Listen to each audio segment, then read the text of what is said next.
புள்ள வளர்க்குறீங்களே, காப்பி குடிச்சதுக்கு அப்புறம் எச்ச டம்ளரை பையன் கழுவுறானா அம்மா கழுவுறாளா? பையன் காப்பி குடிச்ச டம்ளரை இங்க இருக்கிற அம்மால எத்தனை அம்மா கழுவுறீங்க? நீங்க உங்க பையனை முன்னேற விடாம கெடுக்குறீங்கன்னு அர்த்தம். நாளை காலையில காப்பி குடிச்ச டம்ளரை கழுவி வைடா அப்படின்னு சொல்லிட்டு ஹஸ்பண்டையும் ஒரு பார்வை பாருங்க. புரியுதா? இல்லைன்னா நாளைக்கு அவருக்கும் டா விழுங்கிறது தெரியணும். கணவன் அவருக்கும் தெரியணும். இல்ல நான் கடுமையா பேசுறேன்னு நினைக்காதீங்க. ஏன் அவன் குடிச்ச காப்பி டம்ளர் அவன் கழுவுனா என்ன செத்துப்படுவன? செய்யணும். உடல் உழைப்பை வீட்டில் எல்லாரும் பகிர்ந்துக்கணும். அதுல நல்ல வாழ்க்கைக்கு அடையாளம்.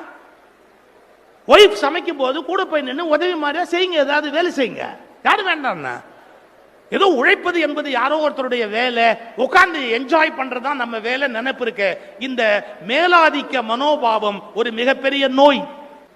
மகாத்மா காந்தி லண்டன் போறாரு. அவருக்கு ஒரு விழா நடத்துறாங்க. இவரை காணுமேனு தேடினா சமயக்கட்ட தட்டு கழுவுறாரு.